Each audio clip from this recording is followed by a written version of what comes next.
اكتر بقى نوع ضعيف في التفاوض هو الناس اللي ما عندهاش حسم. يعني ايه حسم؟ طب ايه اكتر حاجة تخلي الشخص ضعيف في التفاوض؟ الحسم رقم واحد.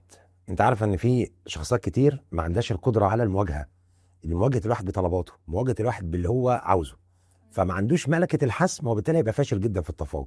اصل انت النهارده عشان تتفاوض، التفاوض ده سكيل بنسميها ايه؟ سكيل قايمه على الخلاف بين طرفين.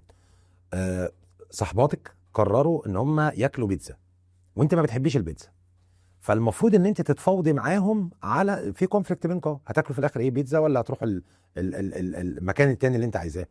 لما يبدا هنا موضوع تفاوض، في بقى شخصيات ما عندهاش حسم، اللي هو يقول يا جماعه انا ما بحبش البيتزا، فعاوز نتفاوض، عايز اكل حاجه تانية، عايز نغير المكان علشان ناكل. اكتر بقى نوع ضعيف في التفاوض هو الناس اللي ما عندهاش حسم. يعني ايه حسم؟ يعني عنده قدره على انه يعبر عن احتياجاته بشكل واضح وكلير للي قدامه. خلي بالك الكلام يبان سهل، لكن تيجي ساعه التنفيذ تلاقيه صعب جدا. في ناس بتضطر تكومبلاي وتمشي حاله مع اللي قدامها علشان مش قادر.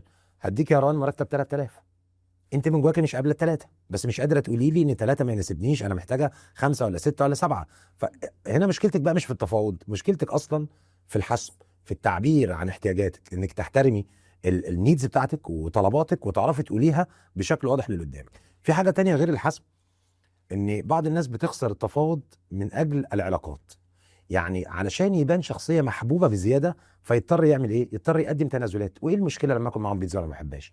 وايه المشكله ان انا اقبل بده؟ وايه المشكله ان انا امشي حالي مع ده؟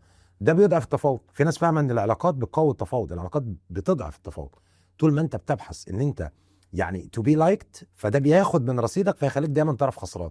وده مش معناه ان انت تبقى اجريسيف ولا عنيف، معناه ان انت دايما يكون في توازن ما بين علاقتك باللي قدامك وما بين الجول اللي انت عايز تحققه منه.